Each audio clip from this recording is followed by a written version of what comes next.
मित्रो, आज आपण शांतता शिक्षण याविषयीची माहिती घेणार आहोत.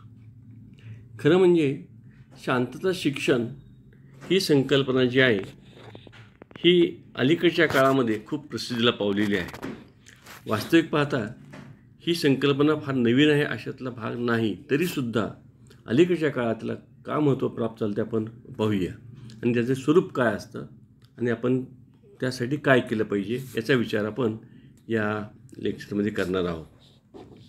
तर बाकी काय शांतता शिक्षण म्हणजे? खरं म्हणजे शांतता शिक्षण हा जो काही शब्दप्रयोग आहे, जे आपण नाऊन ज्याला म्हणतो किंवा ज्याला नाम म्हणतो म्हणून आपण शांतता शिक्षण म्हणले, खरं म्हणजे हे शांततेसाठी शिक्षण असं खरं म्हणजे ते आहे.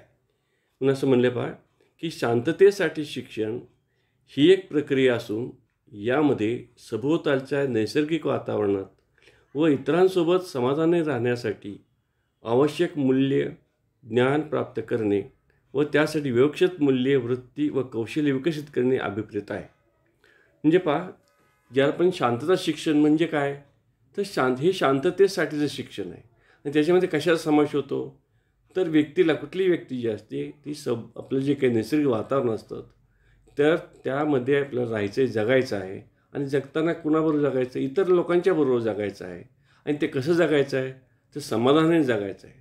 मग समाधान जर जगायचं असेल, मग त्यासाठी स्वतःची आपण कोणती मूल्य बाळगली पाहिजेत, कोणती माहिती आपल्याकडे असली पाहिजे आणि कोणती आपण या ठिकाणी कौशल्य विकसित केली पाहिजेत, या सगळ्याचा समावेश ह्या शांतता शिक्षणामध्ये होतो.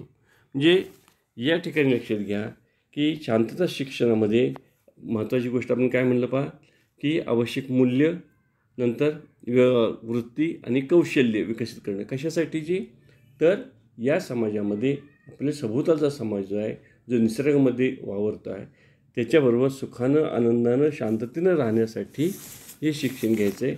त्या सगळ्याचा समावेश ह्या शांतता शिक्षणामध्ये होतो. आता हा जे काय शांतता शिक्षण, त्याची पार्श्वभूमी कशी आहे पहा. मगाशी मी उल्लेख केला होता तुम्हाला. खरं म्हणजे ही काही फार अगदीच नवीन कल्पना आहे असं काही नाही. अगदी प्राचीन काळापासून समाजात शांतता नांदावी किंवा संघर्ष टाळावेत अशीच धारणा धार्मिक शिक्षणात अशी धारणा होती. धार्मिक शिक्षणामधून देखील हाच संदेश, म्हणजे कुठलाही धर्म असेल, अगदी ख्रिश्चन धर्म असेल, इस्लाम धर्म असेल, हिंदू असेल किंवा आणखी बौद्ध धर्म असेल, कुठल्याही धर्मामध्ये लक्षात घ्या की आपला जो समाज काही जे, कारण शेवटी धर्म म्हणजे तरी काय, आपण असं म्हणतो ना की समाजाची धारणा करतो तो धर्म, म्हणजे समाज टिकवून ठेवण्यासाठी धर्म निर्माण झालेला असतो. धार्मिक शिक्षणामधून देखील हाच संदेश खरं दिलेला आहे. परंतु काय झालं की तसं आपलं जरी आपण असं म्हणत असलो तरी पीस एज्युकेशन ही जी काही संकल्पना आहे, ही जे नामाविधान जे आहे, हे पहिल्यांदा कुमेनियस नावाचा एक शिक्षणतज्ञ आहे, त्यांनी 1642 ते 69 जो कालखंड आहे त्यामुळे त्यांनी पहिल्यांदा वापरलेला आहे. नंतर 19व्या शतकामध्ये ही शांतता शिक्षण आणि शांतता चळवळ, म्हणजे ज्याला काय म्हणतो आपण की पीस मुवमेंट, म्हणजे पीस एज्युकेशन, पीस मुवमेंट, हे दोन्ही चालू राहिल्या. त्यांचा वेग खूप संत होता संपूर्ण जगामध्ये, पण चालू होतं. म्हणजे त्या काळामध्ये सुद्धा आपल्याला माहीत असेल की ऐकलं असेल इतिहासामध्ये वगैरे, जे समुद्रावर चाचे असायचे ते अतिरेकपणा करायचे वगैरे, किंवा छोट्या मोठ्या लढाईसारख्या होत राहायच्या. त्याच्यामुळे काय समाजामध्ये तंटे बखेडे भरायचे आणि मग ते असं होऊ नये म्हणून काही लोक प्रयत्नशील राहायचे. नंतर 19व्या शतकाच्या अखेरीला इंग्लंड आणि फ्रान्स, बेल्जियम इथं पुरोगामी विचारवंतांच्या संघटना स्थापन झाल्या आणि त्यांनी शस्त्रविरोधी चळवळी सुरू केल्या. काय झालं पहा की म्हणल्याप्रमाणे की नेपोलियनचा जो काळ झाला, म्हणजे इंग्लंड आणि फ्रान्स यांचं जे काही युद्ध होतं, तिथपासून ही जी काही संकल्पना आहे, या संकल्पनेला थोडासा जोर चढला की सतत लढाई खेळण्यात काय अर्थ नाही. सारखं ते इंग्लंड आणि फ्रान्समध्ये लढाई होत गेल्या त्या, आणि म्हणून तिथला काही जो विचारवंत वर्ग होता तो असा ह्याच्या विरोधात होता, याचं काही अर्थाने शस्त्र निर्माण करणं आणि सारख्या लढाया करणं, अशा एक प्रकारची चळवळ त्या ठिकाणी निर्माण झाली होती. काही संघटना निर्माण झाल्या होत्या. जे 1912मध्ये तर प्रत्येक राज्यामध्ये किंवा एका ठिकाणी पीस एज्युकेशन चॅप्टर सुरू झालं, म्हणजे एक संस्था म्हणून आपण त्याला, आणि त्याचे असे चॅप्टर्स, म्हणजे कसं पहा की आता आपल्याकडे सुद्धा एक वेगवेगळ्या संघटना आहेत आणि त्या संघटना म्हणतो की आमची एक आपण ज्याला शाखा म्हणतो आपल्याकडं, त्याचे चॅप्टर्स तयार झाले होते. आणि त्या काळामध्ये लक्षात घ्या, त्यावेळेला त्यांनी त्या अमेरिकेमध्ये 1,00,000 शिक्षकांना ट्रेनिंग, पीस एज्युकेशन 1,00,000 शिक्षकांना या पीस एज्युकेशनचं ट्रेनिंग दिलं होतं. आणि खऱ्या अर्थानं तुम्हाला सांगतो की ह्याची जास्त तीव्रता कधी जाणवायला लागली पीस एज्युकेशनची, तर दुसऱ्या महायुद्धानंतर ह्याची खरंच निर्माण झाली. कारण काय झालं की आत्तापर्यंत ते जे आत्ता जे आपण बोललो की या चळवळी झाल्या इंग्लंड, फ्रान्स, जर्मन, पण ते तिथं फक्त युरोप खंडापुरतंच सगळं होतं. एक छोटंसं ते युरोप खंड आहे, त्या युरोप खंडामध्ये चालू होतं. परंतु दुसरं महायुद्धाचा जो परिणाम आहे, सगळी झळ सगळ्या जगाला पोहोचली आणि त्याचा जो परिणाम आहे सगळ्या जगाला भोगावा लागला. आणि त्यामुळं ही जी काय चळवळ आहे म्हणा, या चळवळीलाही जोर चढला आणि पीस एज्युकेशन नावाची जी काय संकल्पना आहे ती थोडीशी जोमानं पुढं आली. कारण गरज वाटायला लागली लोकांना. ही किती दिवस तर चालणार. नंतर सुद्धा आपल्याला माहीत असेल की शीतयुद्ध चालूच होतं, अमेरिका आणि रशियामध्ये शीतयुद्ध चालूच होतं. आणि मग पुढं सारख्याची भीती होती की कोण श्रेष्ठ आहे, अमेरिका श्रेष्ठ आहे का रशिया श्रेष्ठ आहे, कोणी कोणाला बॉम्ब तयार केलेला आहे, मग हे बॉम्ब टाकेल का तो बॉम्ब टाकेल, कोणी प्रदेश कोणता जिंकेल. अशा तणावाच्या वातावरणामध्ये जर सगळं जग जगणार असेल तर ते शांततेने कसं जगेल आणि परस्पराबद्दल प्रेम कसं निर्माण होईल. आणि म्हणून परस्पराबद्दल प्रेम निर्माण व्हावं आणि अशा प्रकारचे काही शस्त्र जे आहेत अशी निर्माण होऊ नयेत, अणुयुद्ध होऊ नयेत, ह्या अणुयुद्धाची भीती निर्माण झाली होती. लक्षात घ्या, 80चा जो काळ आपण दशक लक्षात घेतलंच, लक्षात येईल तुमच्या की अणुयुद्धाची आपण सुद्धा भारतासारखा ज्याला आपण शांतता मानणारा देश आहे, अहिंसा मानणारा देश आहे, आपल्याला सुद्धा नाईलाजानं आपल्याला काय करावं लागलं होतं की आपण सुद्धा अणुस्फोट घडवून आणले. म्हणजे आणि मग काय झालं म्हणजे की जी शांतता असणारे देश आहेत सुद्धा असं व्हायला लागलं. आणि मग एक तो जो कालखंड होता तो खूप तणावाचा होता. आणि म्हणून त्याच वेळा मग अशा ह्या शांतता शिक्षणाची गरज निर्माण व्हायला लागली. त्याचबरोबर 80 नंतर आणखी एक घटना फार जोमानं घडली, विशेषतः 85 नंतर म्हणून आपण फार तर अगदी 85 ते 2005पर्यंत किंवा अजूनही चालूच आहे थोडंसं, ज्याला आतंकवाद म्हणतो आपण किंवा अतिरेकीवाद. हे कशात नाही येतं लक्षात घ्या. तर धार्मिक उन्माद नंतर अतिरेकी राष्ट्रवाद या दोन गोष्टीतून या ठिकाणी काय होतं, हा आतंकवादाचा जन्म होतो. आणि मग हे जे काही आतंकवादी आहेत संपूर्ण जगाला त्यांनी वेठीस धरलेलं असतं. लक्षात घ्या, कधी काय होईल म्हणजे माणसं कशी जगायची. आपण पाहिलं ते टी व्हीवर जेव्हा पाहतो चित्र, ते सिरियातली माणसं कशी जगत असतील, इराणमधली माणसं कशी जगत असतील, परत तुर्कस्तानातली माणसं कशी जगत असतील, सारखी भयग्रस्त जीवन जगतात. लक्षात घ्या, काही काळ पाकिस्तानमध्ये सुद्धा तसा प्रकार होता. आपल्याकडे सुद्धा साधारण तो काश्मीरचा जो पट्टा आहे तिथं अशी परिस्थिती. हे जगणं त्यांचं जे आहे म्हणजे त्यांचं ह्युमन राईट जो आहे, जगण्याचा हक्क आहे, हाच आपण काढून घेतो का काय, अशी परिस्थिती निर्माण झाली होती. आणि म्हणून मग हे शांतता शिक्षण जे आहे त्या शांतता शिक्षणाकडे लोकांचं लक्ष वेधलेलं आहे. आता ह्याचे पैलू कोणते आहेत तर असं म्हणले की पहिल्यांदा आपण म्हणलं लिव्हिंग विथ द जस्टिस. आता या ठिकाणी हा जो काही लिव्हिंग विथ द जस्टिस म्हणले म्हणजे काय तर आपण जे जगतो आहे, जसं असं वाटतं मला की आपण म्हणतो की माझ्यावर अन्याय होता कामा नये, मला न्याय मिळाला पाहिजे. जसं तुला न्याय मिळाला पाहिजे तर दुसऱ्याला न्याय मिळाला पाहिजे, बरोबर आहे. म्हणजे या ठिकाणी अशी भावना, न्यायाची भावना आणि तसंच करुणा भावना, ज्याला आपण म्हणतो कम्पॅशन, ज्याला म्हणतो करुणा किंवा दया भावना म्हणतो. ही करुणा म्हणजे कल्पना आपल्याकडची जी विशेषतः ही करुणा ही कल्पना आहे ती बौद्ध समाजातली गौतम बुद्धांनी जी करुणा मांडलेली आहे ती म्हणजे गरीबातला गरीब असेल त्याच्याबद्दल दया वाटणं, समाजातला जो अतिक्षुद्र असेल त्याच्याबद्दल दया वाटणं, हा जो भाव आहे ह्या भावाला म्हणजे असा भाव आणि न्याय हे आपल्यासोबत घेऊन जगणं म्हणून आपण म्हणलं living with justice and compassion. नंतर building cultural respect, reconciliation and solidarity. म्हणजे या ठिकाणी हे जे काय आहे एकता जी आहे, कल्चरल रिस्पेक्ट म्हणजे वेगवेगळी संस्कृती आहेत त्या वेगवेगळ्या संस्कृतीबद्दल एक प्रकारचा आदरभाव बाळगणं आणि एकता म्हणजे आपण सगळे मानव सगळे एक आहोत, मग विश्वबंधुत्व ज्याला म्हणू आपण, अशा प्रकारे त्याची एकतेची भावना आपल्यामध्ये निर्माण होणं ही या ठिकाणी अपेक्षा आहे. म्हणजे या ठिकाणी काय होतं आपल्याकडे वेगवेगळ्या प्रकारच्या संस्कृती. मग बऱ्याच वेळा असं होतं की असं वाटायला लागतं आपल्याला आपली संस्कृती आहे म्हणायचं, भारताने म्हणायचं आमची भारतीय संस्कृती जुनी आहे, सर्वात श्रेष्ठ आहे. कुणी युरोपलांनी म्हणायचं नाही आमची आधुनिक संस्कृती आहे. असं नाही लक्षात घ्या, हे वेगळ्या संस्कृती आहेत. प्रत्येक संस्कृतीची काही वैशिष्ट्य असतात आणि ज्या तिथून टिकून राहिलेली आहे त्या त्याचे काही निश्चितपणे चांगले भाग असतो. म्हणून प्रत्येक संस्कृतीचा आपण आदर बाळगणं, कुणाचाही द्वेष न करणं हा त्यातला भाग आहे आणि एकतेची भावना जोपासणं हा त्यातला दुसरा भाग आहे. The promoting human rights and responsibilities. म्हणजे मानवी हक्क जे आहेत आपल्याला माहीत असेल की मानवी हक्क खरं म्हणजे दुसऱ्या महायुद्धानंतरच हे मानवी हक्क वगैरे या सगळ्या कल्पना आल्या. तर हे मानवी हक्क जोपासणं, त्या लोकांना त्याचा अधिकार देणं हे अत्यंत आवश्यक आहे. मग कशी म्हणलं तुम्हाला की एखादा विशिष्ट जनसमुदाय आहे, त्या जनसमुदायाला मानवासारखं जगता येत नसेल, अशी परिस्थिती निर्माण होत असेल, तर त्याच्या पाठीमागे आपण उभा राहणं हा भाग आहे. लक्षात घ्या. म्हणजे प्रत्येकाचा जो काही मानवी हक्क, मानवाला जे हक्क मिळाले त्या मानवी सनदमधनं, ह्युमन राईट्समध्ये, माझ्या माहितीप्रमाणे साधारणपणे दुसऱ्या महायुद्धानंतर 1948ला साधारणपणे कधी 10 डिसेंबर आपण मानवी हक्क दिन साजरा करतो. तर त्यावेळी स्थापन झालं. आपल्याला याचा फारसा ह्याची जाणीव का झाली नाही, तर आपल्याकडं सुदैवानं डॉक्टर बाबासाहेबांनी मानवी हक्कामधले जे हक्क आहेत त्या पण आपल्याकडे मूलभूत हक्कामध्ये घटनेतच आणले. त्यामुळे आपल्याला मानवी हक्क वगैरे फारसे विशेष वाटत नाहीत.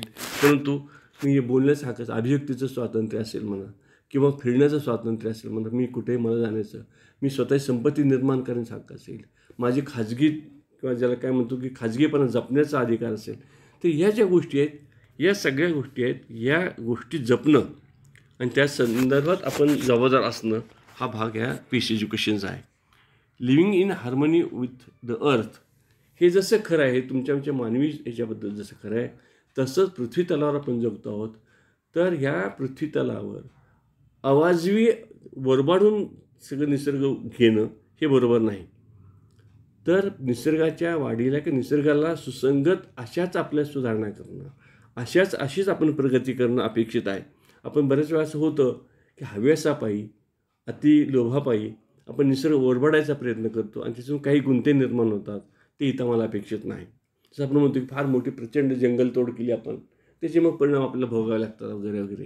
आणि म्हणून थोडक्यात पर्यावरण जे आहे ते पर्यावरण नीट राखणं, जे निसर्ग जो आहे ते निसर्गाला कमीत कमी हानी पोहोचेल अशा पद्धतीनं आपलं सगळं वर्तन राहणं या ठिकाणी अपेक्षित आहे.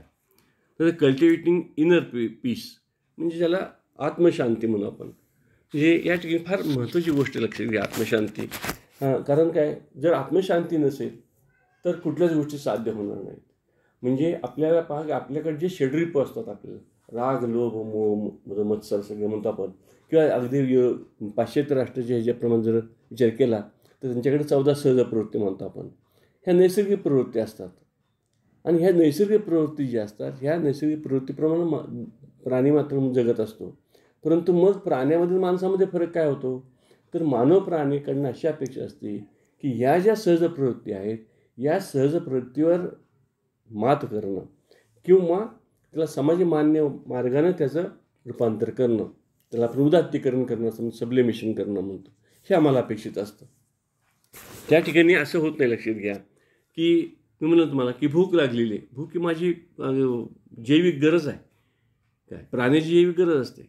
एखादी म्हैस असते, लक्षात घ्या, तिला भूक लागते आणि रस्त्याने चालली असते, शेतात कुणा हिरवं शेत दिसते, जाते सरळ शेत खाते. काय, मी समजा मला भूक लागली, मी सगळ्या रस्त्याने चाललो आहे, रस्त्याला हॉटेल दिसतं आहे आणि मी जर हॉटेलमध्ये घुसलो आणि तिथं खाल्लं चालत नाही. लक्षात घ्या, मला विचार करावा लागतो, माझ्या खिशात पैसे आहेत का, मी गेलो तर काय वाटेल, सगळ्या गोष्टीचं म्हणजे माझ्या मला तर प्रतिष्ठा, माझं आर्थिक कुवत, त्या ठिकाणचं ज्या ठिकाणी जातो ते ठिकाण, ह्या सगळ्या गोष्टीचा विचार करतो आणि मी माझी जी काही प्रवृत्ती आहे त्याच्यात थोडी मात करतो. किंवा अगदी दुसरं उदाहरण, आपण पाहुण्यांच्या घरी आपण जेव्हा जातो तेव्हा भूक लागलेली जरी असली तरी आपण मागत नाही. लक्षात घ्या, मला जेवायला वाढा गेल्यावर असं म्हणत नाही आपण कधी. तर नाही, आपण विचार करतो. मग जेव्हा पाहुणे जेवायला वाटेल त्याच वेळा आपण जेवतो. कारण हा संसाराला आपण वेगळ्या भाषेत संस्कार म्हणतो आपण. म्हणजेच काय करत असतो पहा की ही नुसते भुकेच्याबद्दल बोलू मी. राग आहे, कुठले राग कसा व्यक्त करायचा, प्राणी राग व्यक्त केले एकमेकांच्या अंगावर जातात ते काय, पण इथं आपल्याला असं करून चालत नाही. आणि मग आपण काय करतो की सभ्य मार्गाने आपण राग व्यक्त करतो, निषेध व्यक्त करतो. म्हणजे या ठिकाणी अशा पद्धतीने म्हणजे आतला जो आपला पीस आणि मनशांती ठेवणं, हे सगळे जे आपले षड्रिपू जे आहेत, ह्या षड्रिपूवर आपण मात करणं, त्याच्यावर कमांड करणं हे अत्यंत अपेक्षित आहे. नंतर dismantling the culture of war. म्हणजे बऱ्याच वेळा असं होतं पहा की युद्धाबद्दल आपल्याला युद्धस्य कथा रम्य असं म्हणतो आपण, युद्धाच्या गोष्टी जास्त आपल्याला आवडतात. परंतु लक्षात घ्या, शांतता शिक्षणामध्ये आपल्याला असं अपेक्षित आहे की युद्धाबद्दल प्रेम निर्माण करणे नाही, युद्धाबद्दल म्हणा किंवा जे शस्त्रनिर्मिती आहे त्याच्याबद्दल, की ते dismantling the culture of war, म्हणजे युद्धच नको अशा प्रकारच्या प्रवृत्ती निर्माण करणं, शांततेची प्रवृत्ती निर्माण करणं, कुठलाही प्रश्न शांतते वाटाघाटीने कसा सोडवला जाईल अशा दृष्टीने विचार करणारी माणसं निर्माण करणं हा शांतता शिक्षणाचा हेतू आहे. उदाहरणार्थ पहा की आपलं पाकिस्तानचं भांडण नेहमी चालू असतं. आपल्यापैकी मोठा अगदी काही वर्ग असतो समाजातला, अरे होऊन जाऊ द्या, आता काय मोदी सर आलेत, आता एकदा करा, हल्लाच करा त्या पाकिस्तानवर, त्याला दाखवूनच द्या, करा युद्ध, टाका बॉम्ब. असं चालत नाही, लक्षात घ्या. ही चुकीची कल्पना आहे. तर काय व्हायला पाहिजे, असे प्रश्न जे असतील, जे कुठलाही प्रश्न असेल तो शांततेने सुटला पाहिजे, लढाई करून सुटता कामा नये, लक्षात घ्या.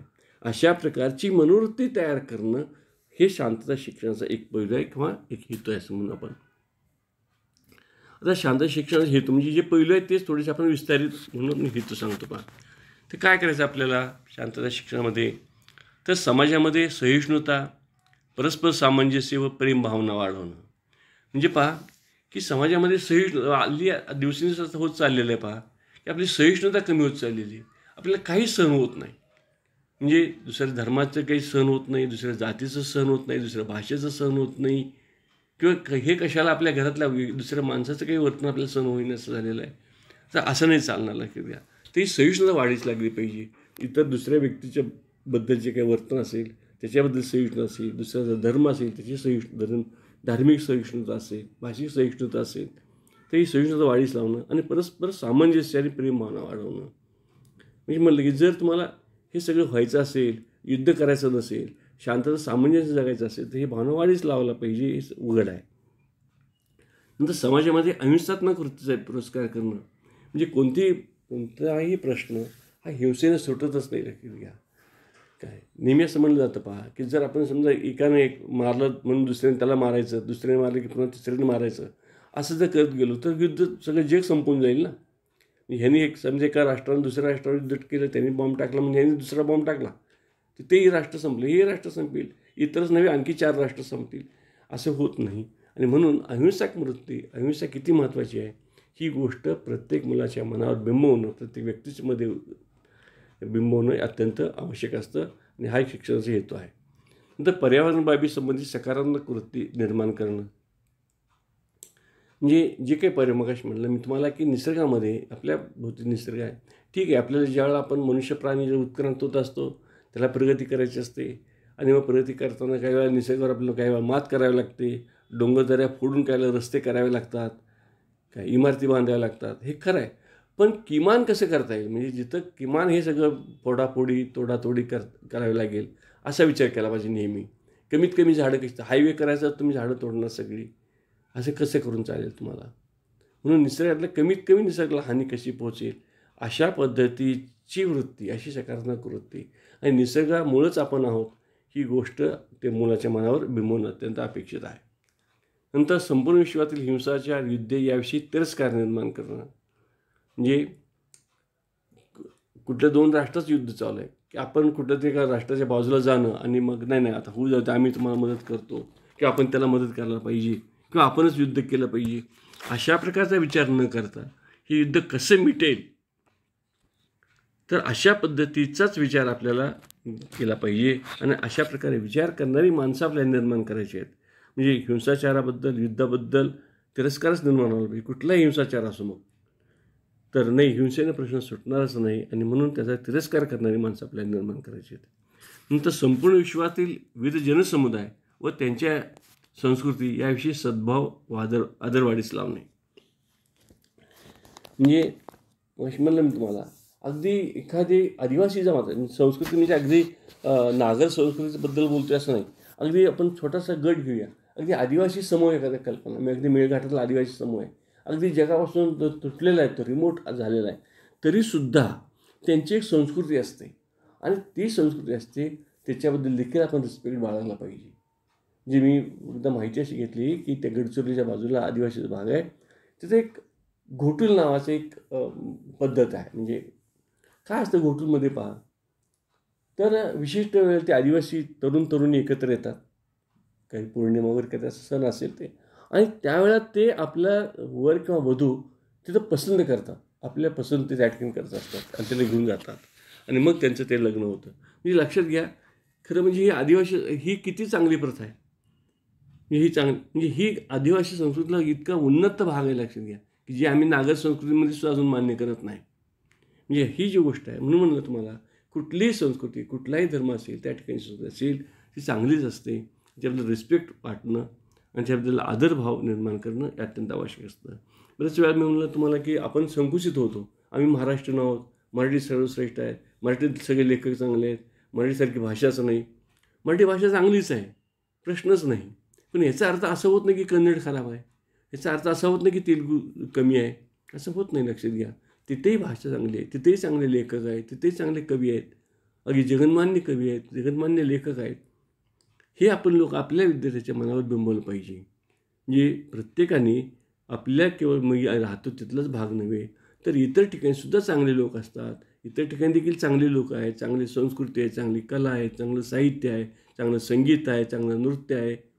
हे सगळं मी म्हणलं की मराठी सिनेमा चांगले असतात, तर मल्याळम सिनेमासुद्धा मी पाहिले, खूप चांगले असतात. लक्षात घ्या, म्हणजे हा जो काय, आणि मग आपण हे पटवून म्हणजे अशा प्रकारची भावना आपल्या मुलांच्यामध्ये किंवा पुढच्या युवकामध्ये आपल्याला निर्माण करायची आहे. आणि मानवी हक्कांचं संरक्षण करणं, मग अशी म्हणलं मी तुम्हाला की मानवी हक्काचं संरक्षण करणं हा एक शिक्षणाचा हेतू असतो. कारण काय होतं, बऱ्याच वेळा एखाद्या राष्ट्रामध्ये एखादा जुलमी कोणतरी हे येतो, हुकुमशाह येतो, ते लोक जुलूम करतात, मग तिथून काही वेळा त्यातले नेते म्हणा किंवा दुसऱ्या राष्ट्रात आश्रय मागतात, तर त्यांनासुद्धा आश्रय देणं आवश्यक असतं. कारण त्यांचा जो मानवी हक्क जो आहे तो हक्क डावलला जात असतो, आणि अशा वेळेला आपण त्यांच्या पाठीमागं उभं राहणं अत्यंत आवश्यक असतं. अशा अर्थानं नंतर शांतता शिक्षणासाठीची मूल्य तर काय आहे, संघर्ष निराकरण ह्याचं मूल्य लक्षात घ्या. म्हणजे कोणताही संघर्ष असेल, संघर्ष निराकरण करणं हे एक महत्त्वाचं मूल्य आहे ठिकाणी. मग हे जे सगळे जे आहेत, लक्षात घ्या की मग जो संघर्ष कुठला असेल, भाषिक असेल, वांशिक असेल, राष्ट्रीय असेल, कुठल्याही प्रकारचा जो संघर्ष असेल, ह्या संघर्षाचं निराकरण करणं हे ह्याचं एक महत्त्वाचं मूल्य आहे. त्याचं मानवी हक्काचं संरक्षण करणं हे दुसरं मूल्य आहे. म्हणजे मग मी पुन्हा त्याचा उल्लेख करतो की मानवी हक्क जे आहेत हे अत्यंत, आता पहा, साधे आत्ता कुठे एखादा आपल्याकडे सुद्धा काही वेळा वाद निर्माण होतात. पहा की एखाद्या सरकारच्या विरोधात कोणी काय बोललं, मग सरकार त्याच्यावर काही त्याला आरोप करून काही त्याला अटक करायला लागतं वगैरे, ठीक आहे. म्हणजे कायद्याने काय तुमचं असेल, त्याचा गुन्हा असेल तर अवश्य करावा, परंतु त्याच्या मानवी हक्कावर गदा येता कामा नये.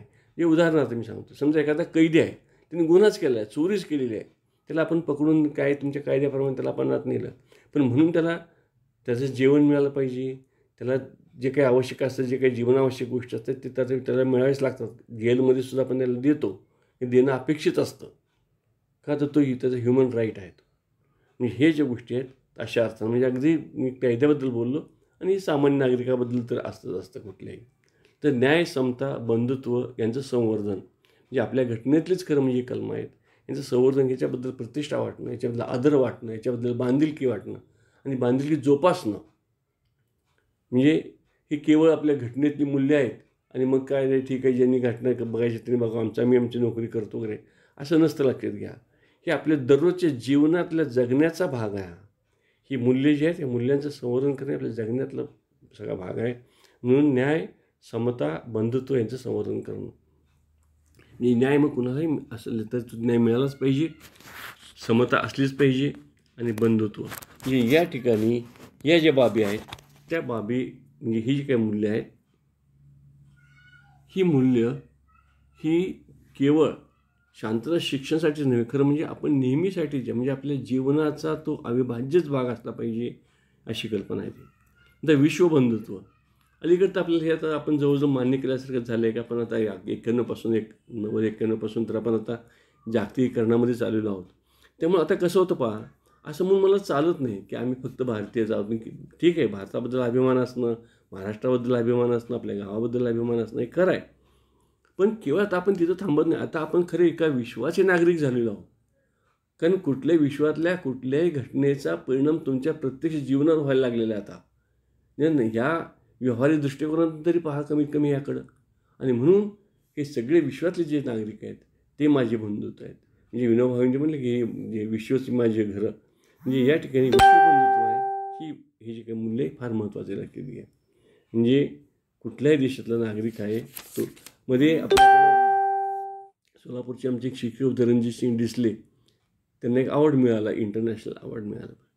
कशासाठी मिळाला त्यांचं पहा, तर त्यांनी जे काही कार्य केले टेक्नॉलॉजीमध्ये, नुसतं टेक्नॉलॉजीमध्ये केलं आणि शाळेत शिकवलं म्हणून नव्हे, तर त्यांनी त्या पीस एज्युकेशनच्या संदर्भात मी संपूर्ण जगामध्ये एक पीस एज्युकेशन नावाची एक संघटना स्थापन केलेली आहे आणि शिक्षकांचा एक गट तयार केला. संघटना म्हणणार नाही मी, एक गट झाला आणि ते अशा विद्यार्थ्यांच्यामध्ये अशा प्रकारच्या भावना, अशा प्रकारचे मूल्य जोपासत आहेत म्हणून त्यांना ते अवॉर्ड मिळालेला आहे.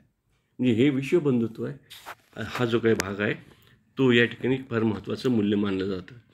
तर जगातले विविध धर्म, वंश, भाषा यांच्या संस्कृतीप्रती आदर मगाशी आपण बोललो आहे, पण सांगत नाही जास्त. तसंच निसर्गाप्रती प्रेम आणि आस्था, म्हणजे निसर्गाबद्दल आपलं प्रेम वाटलं पाहिजे आणि आस्था वाटली पाहिजे. म्हणजे हे निसर्गामुळं आपण आहोत. मी भूतानला गेलो, भूतानमध्ये सुद्धा लोक राहत आहेत, भूतानमध्ये प्रगती करत आहेत, पण त्यांनी काय केलेलं आहे, भौतिक प्रगतीचा वेगच फार सावकाश कमी केलेला आहे. ते म्हणतात आम्हाला फार वेगानं जायचंच नाही, आम्ही सावकाश जाणार. त्यामुळे निसर्गाची हानी होऊ देत नाहीत, ते निसर्गाची हानी होऊ देत नाही. कमीत कमी निसर्गाला कमीत कमी कसा त्रास होईल अशा पद्धतीने त्यांनी त्यांचं सगळं जीवनमान उंचावण्याचा प्रयत्न केलेला आहे. आपण काय करतो की आपण पाश्चिमात्य राष्ट्राकडे पाहिलेलं आहे, आपण अमेरिकेकडे पाहिलेलं आहे आणि भौतिक प्रगती आपण मागं धावत चाललो आणि धावत चालल्यामुळे मग निसर्गाला आपण वरवाडून खायचा आपण प्रयत्न करतो. तर हे आता या ठिकाणी अपेक्षित नाही. तर आपल्याला निसर्गाच्या बरोबरच जगायचं आहे, या निसर्गाला घेऊन जगायचं आहे, निसर्गावर आक्रमण करायचं नाही, तर निसर्गाला घेऊन आपल्याला जगायचं आहे. तर अशा पद्धतीची धारणा, अशा प्रकारचं मूल्य आपल्या मुलांच्यामध्ये रुजवायचं आहे. मग तर ह्या जर रुजत असेल तर मग काय केलं पाहिजे शिक्षकांनी किंवा विद्यार्थ्यांसाठी आपण कोणत्या कृती केल्या पाहिजे, तर विद्यार्थ्यांमध्ये समानानुभूती व दयाभाव निर्माण होण्यासाठीचे आदर्श निर्माण करणे. म्हणजे पहा की विद्यार्थी आपले कसे घडवायचे, आता आपलं ठरलं की असे विद्यार्थी घडवायचे, पण हे कसे घडणार मग हे, तर हे घडायचे असतील तर काय व्हायला पाहिजे, तर विद्यार्थ्यांमध्ये समानानुभूती म्हणजे एम्पथी ज्याला म्हणतो आपण, आणि दयाभाव निर्माण होण्यासाठी आदर्श निर्माण करणं. आपण असं म्हणतो की सानेगुरूचं उदाहरण आपण का देतो, एकनाथ महाराजांचं उदाहरण का देतो, ही सगळी दयाभाव असणारी माणसं आहेत लागतील.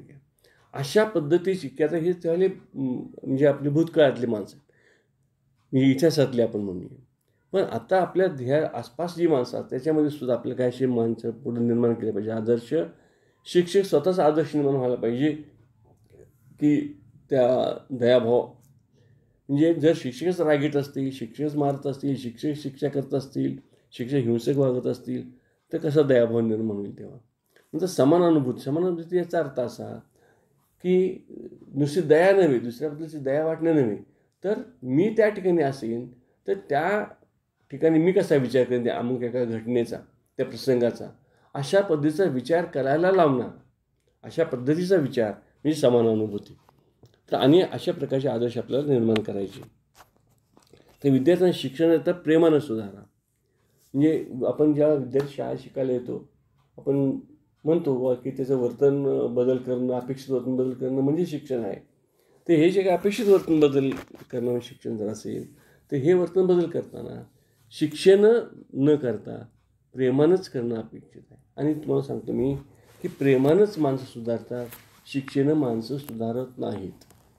जर माणसं शिक्षण सुधारली असती तर एक मी उदाहरण आपल्याला सांगेन की जे गुन्हेगार असतात, जे वारंवार गुन्हे करणारे असतात आणि वारंवार त्यांना पोलीस पकडतात, जेल होते त्यांना, ज्यावेळी ते पोलीस पकडतात, समजा त्यांनी काही चोरी केली, पोलीस पकडतात, त्यांना त्या पोलीस स्टेशनमध्ये खूप मारतात त्याला चौकशीसाठी. आणि ते मग असं जर झालं असतं तर तो मनुष्य ज्यावेळेला त्या चौकीतनं बाहेर पडतो तेव्हा तो संत महात्मा होऊन बाहेर पडला असता, कारण त्यांनी खूप मार खाल्लेला आहे. शिक्षक किंवा 4-5 वेळा असं गुन्हे करतो, त्याच वेळा प्रत्येक वेळी मार खातो. शिक्षण माणसं सुधारत नाहीत, लक्षात घ्या. माणसं सुधारतात ती प्रेमानं सुधारतात. हे धोरण शिक्षकांना कायम डोळ्यासमोर ठेवलं पाहिजे. आणि म्हणून याच धोरणानं शाळेतल्या विद्यार्थ्यावर आपलं वर्तन असलं पाहिजे की प्रेमानंच विद्यार्थ्याशी बोललं पाहिजे, प्रेमानंच वागलं पाहिजे आणि प्रेमानंच मुलं सुधारतील, यानं सुधारत नाही. नंतर वर्गामध्ये लोकशाहीयुक्त वातावरण निर्माण करा. म्हणजे वर्गामध्ये जी काही मुलं आहेत बसले, म्हणून आपण म्हणतो ना की शाळेमध्ये युनिफॉर्म आपण का ठेवतो, तर साधारणपणे अशी अपेक्षा असते किंवा मुलांच्या मनामध्ये श्रीमंत गरीब अशी भावना निर्माण होऊ नये, सगळ्यांचे सारखे ड्रेस असले की आपण सर्व मुली सारख्या आहोत अशी एक भावना निर्माण व्हावी असा आपला हेतू असतो. पण केवळ नुसता युनिफॉर्म घालून चालत नाही. आपण त्या मुलांना सर्वांना सारखंच वागवणं, सारखीच संधी देणं अशी तिथं अपेक्षा असते. म्हणजे मग काय होईल की मुलांच्यामध्ये असं वाटेल की आपण सर्व सारखे आहोत. म्हणजे लोकशाही मूल्य जे आहे ते इथं असं रुजेल. पण जर तुम्ही मुलांना जर असं वागवत असाल की काही मुलांना अपपर भाव जर करत असाल तर ते चूक होईल. म्हणून आपण या ठिकाणी काय करायचं आहे तर मुलामध्ये आणि शिक्षक जो आहे शिक्षकांनीसुद्धा असं नाही वागायचं की शिक्षकांनीसुद्धा स्वतःला मी मास्टर आहे किंवा मी मालक आहे वर्गाचा, मी या ठिकाणी विद्यार्थी सुधारायला आलो अशी भावना न ठेवता मी एक सिनियर स्टुडंट आहे, यांच्यापैकी मी एक आहे पण मी सिनियर आहे स्टुडंट आहे एवढी त्याची भावना असली पाहिजे. तो विद्यार्थ्यांच्यापैकीच एक आहे अशी त्याची भावना असली पाहिजे. आणि विद्यार्थ्यांना मग कसं वातावरण पाहिजे, विद्यार्थ्यांना मुक्त वातावरण पाहिजे. विद्यार्थ्यांना भीती वाटता कामा नये. एखाद्या शिक्षकाला प्रश्न विचारला, शंका विचारला, त्याला मोकळेपण विचारता आलं पाहिजे. जर तसं झालं नाही तर मग काय होईल, उद्या तो सरकारला कसे प्रश्न विचारेल त्या. म्हणून प्रश्न विचारायला जे काही स्वातंत्र्य लागतं ते मिळायला लागतं, ती सवय ही इथंच बिंबवली पाहिजे मुलांच्यामध्ये. कारण लोकशाहीमध्ये आवश्यक गोष्ट असते. म्हणून लोकशाही तो वातावरण निर्माण करणं. म्हणून ते विद्यार्थी विषम जातीय गट तयार करा. इथे विषम जाती म्हणजे मला वेगळ्या अर्थानं म्हणायचं आहे. वेगळ्या कल्चरची मुलं आहेत, वेगळ्या कुवतीची मुलं आहेत, वेगळ्या इंटरेस्टची मुलं आहेत. असे वेगळ्या ह्याची मुलांचे गट तयार करा. आणि मग कारण काय एका समजा आपण वेगळ्या पद्धतीने करतो. आपण काय करतो सारखे गट करतो. म्हणजे हुशार मुलांचा गट, मठ्ठ मुलांचा गट किंवा असे करतो. असं नाही, उलटं या ठिकाणी असं आता आपल्या अपेक्षित आहे की वेगळ्या जाती धर्माचे असतील म्हणा किंवा वेगळ्या कल्चरची मुलं असतील म्हणा, वेगळ्या अभिरुचीची मुलं असतील, वेगळ्या क्षमतेची मुलं असतील, ह्या मुलांचे असे हेट्रोजिनियस गट तयार करायचे. म्हणजे काय होईल, एक समजा 4-5 मुलांचा गट आहे, आपण अगदी ह्याचा घेतला वेगवेगळ्या कल्चरचा, तर ती 4-5 मुलं ज्यावेळेला एकत्र येतील त्यावेळेस एकमेकाला चर्चा केली, तुमच्या घरात काय चालतं, माझ्या घरात काय चालतं, अमुक चालतं, की त्याच्यामध्ये ते एकमेकाला समजून घेतील. तसंच जर समजा 4-5 मुलं घेतली आपण अत्यंत वेगळ्या बुद्धिमत्तेची मुलं आहेत, काही कमी बुद्धिमत्तेची, काही जास्त, ते एकमेकाला मदत करतील, ती एकमेकाला मदत करत जातील. ही अशी अपेक्षा आहे. म्हणजे असे हेट्रोजिनियस ग्रुप जे आहेत असे तयार करायचे. म्हणजे एकमेकाला समजून घेण्याची प्रक्रिया जी आहे, मगाशी आपण जे म्हणलं की सामंजस्य वाढवायचं आहे, हे सामंजस्य वाढवायचं असेल तर असे वेगळ्या ह्याचे, नाहीतर काय होईल एकाच ह्याचे जर गट केले तर ते त्याचं सामंजस्य वाढणार नाही. तर सामंजस्य वाढवायचं असेल तर अशा पद्धतीचे गट तयार करणं आवश्यक असतं. तर विद्यार्थ्यांना वैविध्यपूर्ण संस्कृतीची ओळख करून द्या. आता ही संस्कृती ओळख म्हणजे आपण सांस्कृतिक कार्यक्रम करतो शाळामध्ये, त्या कार्यक्रमामध्ये म्हणा, जसं मी एका कॉलेजमध्ये खूप छान कार्यक्रम पाहिला. एक औरात शहाजारी म्हणून गाव, तिथे एक D.Ed कॉलेज होतं पूर्वी, तिथे मी गेलो होतो. खूप त्या बाई अत्यंत जाधव बाई म्हणून आहेत तिथं, डॉक्टर जाधव, खूप अशा उपक्रमशील आहेत. आणि त्यांनी काय केलं होतं की दरवेळेला वेगळ्या संस्कृती, म्हणजे अक्षरशः पंजाबमधली, आसाममधली याची गाणी वगैरे अशी बसून, म्हणजे ह्या D.Edच्या मुलांना की सगळ्या भारतातले जे काही प्रांत आहेत त्या सगळ्या प्रांतातल्या भाषा, त्यातली संस्कृतीची ओळख व्हावी अशा उपक्रम ते वर्षानुवर्ष करत आलेले आहेत. हे आम्हाला अपेक्षित आहे. ज्याला मी किंवा आपल्याकडे आंतरभारतीय जी संस्था ती पण बऱ्यापैकी असं काम करत असते. तर हे सगळं शिक्षणासुद्धा करायचं काम आहे, लक्षात घ्या. वेगवेगळ्या मार्गाने असेल, मग म्हणलं तुम्हाला की असे कार्यक्रम करून असेल, इव्हन जेव्हा तुम्ही ट्रिप काढता किंवा सहली काढता, सहलीसुद्धा वेगळ्या जेव्हा तुम्ही काढता, तर आपण बऱ्याच वेळा काय करतो की आपण पर्यटन स्थळं निश्चित करतो किंवा बऱ्याच वेळा ऐतिहासिक स्थळ असेल म्हणा किंवा अशा पद्धती किंवा निसर्ग पर्यटन असतं, ठीक आहे, तेही हरकत नाही. परंतु त्याचबरोबर तिथली संस्कृती, म्हणजे नुसतं तुम्ही समजा गेल्या कर्नाटकात कुठंतरी गेलात, तुम्ही कुठलं तरी तुमचं गोलघुमट पाहिला असं नाही. ते कर्नाटकात गेल्यानंतर तिथले लोक कसे राहतात, त्याचं खाणंपिणं काय आहे, कसे बोलतात, त्याची भाषा कोणती आहे, मी आपल्याकडे कसं असतं, ही ओळख व्हायला आवश्यक असतं. बरेच वेळ मी पाहतो की आम्ही जेव्हा पर्यटनाला जातो, कुठल्या तरी कंपनीकडे आम्ही पर्यटनाला जातो आणि मग त्या पर्यटन कंपनीमध्ये काहीच नसतं, आम्ही नुसतं आपलं बघतो, पर्यटन स्थळ बघतो आणि घरी येतो, काहीच माहीत नसतं मला. हे सगळं भारत सगळं फिरून झालं तरी आपल्याला काहीच माहीत नाही भारताची, अशी परिस्थिती होते. हे आम्हाला अपेक्षा नाही इथं. नंतर दैनंदिन सामाजिक संघर्ष ह्याची चर्चा करा. म्हणजे वर्गामध्ये त्या मुलांच्या वयोगटानुसार काही काही सामाजिक संघर्ष असतात, त्या संघर्षाची देखील चर्चा होणं आवश्यक आहे. त्याच्या वेगळ्या बाजू समोर येणं आवश्यक असतं. म्हणजे काश्मीरचा प्रश्न असू देत, 370 कलम असू देत, आता हे वरच्या वर्गात येईल, म्हणजे खालच्या वर्गात शाळेत असणार नाही, पण कॉलेजच्या लेवलला अशा प्रश्नांचीसुद्धा चर्चा होणं, त्याचे प्लस मायनस पॉईंट किंवा शेतकरी आंदोलन असेल म्हणा, तर अशा प्रकारचे काही विषय असतात सामाजिक संघर्षाचे, असे विषय सुद्धा, किंवा आपल्याकडे काय मध्ये असे संघर्ष चालू होता किंवा ते परप्रांतीय येतात, त्यांचा आम्हाला त्रास होतो, मुंबईला दंगल होते, त्याचे सुद्धा ते जे प्रश्न आहेत, ह्या प्रश्नाची चर्चा होणं आवश्यक आहे. कुठली बाजू घेणं हा माझा भाग इश्यू नाही आहे. मला ही मुलांना त्याची सगळ्या बाजू कळायला पाहिजेत, यासाठी सामाजिक संघर्षाची चर्चा करणं अपेक्षित असतं. तसं सर्व शिक्षण प्रक्रिया आहे हीच सेवाभावाशी जोडली पाहिजे. लक्षात घ्या की आपण नेहमी असा विचार करलो, अलीकडं फार आपण कदाचित मी चुकत असेल, पण आपण थोडंसं ना हे सेवाभावापेक्षा सुद्धा आपण हल्ली आता केवळ प्रॉडक्टिव्हिटीकडेच लक्ष द्यायला लागलं आहे. सारखा विचार प्रॉडक्टिव्हिटीचाच करतो आहे. म्हणजे आमच्या मुलाला काय शिक्षण कशात द्यायचं, तर त्याला नोकरी मिळाली पाहिजे, त्याला पैसे मिळाले पाहिजेत. ठीक आहे, ते मिळालं पाहिजे, मला मान्य आहे, ते ठीक आहे. पण लक्षात घ्या, एज्युकेशन जी काय प्रोसेस आहे ही सर्व्हिस सेक्टरमध्ये आहे, ही सेवा आहे, हे समजून घ्या. म्हणजे मला आठवतं की आम्ही जेव्हा लहान होतो तेव्हा जीवन शिक्षण मंदिर असायचं, त्याचं नाव असायचं. अशी अपेक्षा असायची. लक्षात घ्या, शिक्षणाकडे बघण्याचा दृष्टिकोन कसा होता. आज आम्ही काय केलं, सारखं शिक्षण बघताना की ह्याचा काय फायदा होईल, मला ह्याचा फायदा काय होईल, म्हणजे फायद्याच्या बाजारपेठ्या भाषेतच आपण सारखं शिक्षणाकडे बघायला लागलो की आम्हाला शांतता शिक्षणामध्ये हे अपेक्षित नाही. शांतता शिक्षणामध्ये आपल्याला ह्या शिक्षणाला सेवाभावाकडेच न्यायचं आहे, सेवाभावाशी जोडायचं आहे. तर जगातील आतंकवाद, अतिरेकी राष्ट्रवाद, धार्मिक, भाषिक, वांशिक उन्माद याविषयी विद्यार्थ्यांना सजग बनवा. तर हे जे काही जगातल्या सगळ्या ज्या गोष्टी चालवल्या आहेत, सगळ्या ह्या गोष्टीबद्दलची सगळी जाणीव, सगळी माहिती, त्याचे वेगळे पैलू, वेगळे कंगोरे त्या प्रश्नांचे, या संदर्भात मुलांना सजग बनवा. मुलांना लक्षात आणून द्या त्याचे कोणकोणते पैलू आहेत, त्याचे अमुक हे राष्ट्र कसं आहे, आणि राष्ट्रवाद समजा म्हणलं, राष्ट्रवादाचे फायदे काय आहेत, पण अतिरेकी राष्ट्रवाद झालं तर काय होतं, त्याचे काय तोटे होतात, त्याची उदाहरणं कोणती आहेत. तर मुलांना हे सगळ्या गोष्टी ज्या आहेत ना, या गोष्टी माहिती होणं अत्यंत आवश्यक असतं.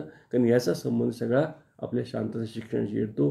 कारण हे सगळे ज्या गोष्टी आहेत, या आतंकवाद असेल, अतिरेकी राष्ट्रवाद असेल, धार्मिक, भाषिक, वांशिक उन्माद असतील, हे शेवटी अशांततेकडे नेणाऱ्या गोष्टी आहेत, हिंसेकडे नेणाऱ्या गोष्टी आहेत, युद्धाकडे नेणाऱ्या गोष्टी आहेत. आणि म्हणून हे जर व्हायचं नसेल, हे जर टाळायचं असेल, तर त्यासाठीची सगळी माहिती, सगळं प्लस मायनस पॉईंट्स हे विद्यार्थ्यांना माहीत करून देणं, विद्यार्थ्यांना जाणीव त्याची करून देणं, जे काय दुष्परिणाम होणार आहेत हे लक्षात आणून देणं अत्यंत आवश्यक असतं. नंतर समाजातील वंचित घटकासंबंधित दयाभाव निर्माण करा. लक्षात घ्या की ठीक आहे, म्हणजे निसर्गाने जरी आपण असं म्हणलं की गरीब श्रीमंत असेल म्हणा, किंवा काय वेगवेगळ्या प्रकारचे लोक असतील, तर नेहमी आपली शिकलेल्या माणसाची भावना, शिकलेल्या माणसाने नेहमी त्यांची अपेक्षा, शांतता शिक्षणाला अशी अपेक्षा आहे, शांतता शिक्षणामधून अशी अपेक्षा आहे, किंवा शांतता शिक्षण घेतलेल्या माणसाकडून अशी अपेक्षा आहे की त्यांनी नेहमी दीनदुबल्याच्या बाजूने उभा राहायला पाहिजे, नेहमी दीनदुबल्याच्या बाजूने उभा राहायला पाहिजे. म्हणजे ज्याला काय म्हणतो की आपण जे काही बलदंड आहेत त्यांना तुमचं काही गरज नसते. मग बऱ्याच वेळा असं होतं पहा, काय वेळेला की अगदी म्हणजे जेव्हा लवासा सिटी स्थापन झाली, मग त्यावेळेला ते मेघा पाटकरांनी जरा आंदोलन केलं, तर काय होतं मग ते एक दृष्टिकोन असतो, अरे चांगलं शहर होतं, चांगलं तयार होतं, चांगले पर्यटन स्थळ होणार आहे, अशा काही लोक आमची म्हणणारे असतात. अशा वेळेला त्या आदिवासी लोकांचे काय, ज्यांच्या तुम्ही जमिनी हिसकावून घेतल्या, त्यांचे काय होणार आहे, ते कुठं जाणार आहे. तर आपण त्यांच्या बाजूने उभं राहणं अपेक्षित आहे. हे शांत शिक्षण जे घेणारे लोक जे आहेत, की जे आपण घेतो आहे, तर हे आपण आपली नेहमी आपली भूमिका असली पाहिजे, आपण दीनदुबल्याच्या बाजूने उभं राहायला पाहिजे. त्या आंदोलनामध्ये आपण इकडे ह्या बाजूने नाही विचार करायला पाहिजे, कसा फायदा होईल, कसे लोकांना चांगले मिळतील, शहरं मिळतील, अगदी पर्यटन स्थळ चांगलं होईल, अशापेक्षा सुद्धा इकडे विचार केला पाहिजे. नंतर निसर्गावर प्रेम करण्यासाठी प्रवृत्त करा. हे तर अगदी नॅचरल आहे की बाबा निसर्गावर प्रेम करायला, कारण आपण लहानपणापासून मुलाला शिकवलं पाहिजे पहा की निसर्ग जो आहे की निसर्गाची गरज कशी आहे, आणि गरज म्हणजे किंबहुना आपण निसर्गाचाच पार्ट अँड पार्सल आहोत, त्याचंच प्रॉडक्ट आपण आहोत. जसं आपण म्हणतो की आपणच आपल्या एखाद्या घरातल्या माणसावर हत्या करणं किंवा ज्याला आपण काय म्हणजे त्रास देणं जसं वाईट आहे, तसंच आहे ना.